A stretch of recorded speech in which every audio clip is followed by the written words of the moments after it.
Siblings of the golden child, when did your parents' favoritism backfire spectacularly? My brother Mark was the golden child, the one who could do no wrong, while I was clipping coupons and working a second job just to make rent. He was posting pictures from his trips to Monaco and Bali.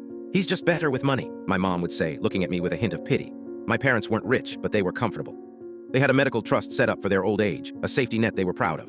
But lately, my dad had been complaining about the bills. A routine checkup wasn't covered, a prescription price had skyrocketed. It didn't add up. The stakes were simple: if that fund ran out, their care would fall on me, the unsuccessful one. I started getting a sick feeling in my stomach whenever Mark would call to talk about his latest investment win. So I did something I'm not proud of. I went into my parents' home office while they were out.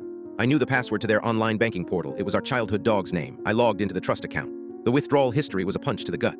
Thousands of dollars transferred out every few weeks, not to medical facilities, but to a single checking account. An account I recognized. It was Mark's. He was bleeding them dry. He'd been siphoning off $40,000 over the last year. The rage I felt was cold and sharp. I didn't confront him. Instead, I set a trap. I knew my parents' 30th anniversary party was coming up. Mark was planning a big speech about family and how he was giving back by managing their portfolio. I downloaded every single transaction record. I put them on a USB drive that looked like a cheap promotional keychain. The night of the party, the backyard was filled with fairy lights and all our relatives. Mark stood up, champagne flute in hand, and began his toast. He talked about honoring our parents, about financial security, about his duty as a son. As he was wrapping up, I walked over to the sound system. "Mark, you're so good with this stuff," I said loudly. "I found this old family drive. Could you plug it in? I think it has that slideshow from the last reunion." He smiled, condescending as always, and took the drive. "Of course, sis." Plugged it into the laptop connected to the projector. Instead of family photos, the entire lawn was illuminated with a giant spreadsheet. His name, his account number, and a long list of withdrawals from the parental medical trust. The date of each withdrawal lined up perfectly with his Instagram posts. $10,000 out, a week later, pictures from a ski trip in Aspen.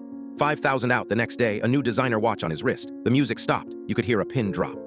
My uncle was the first to speak.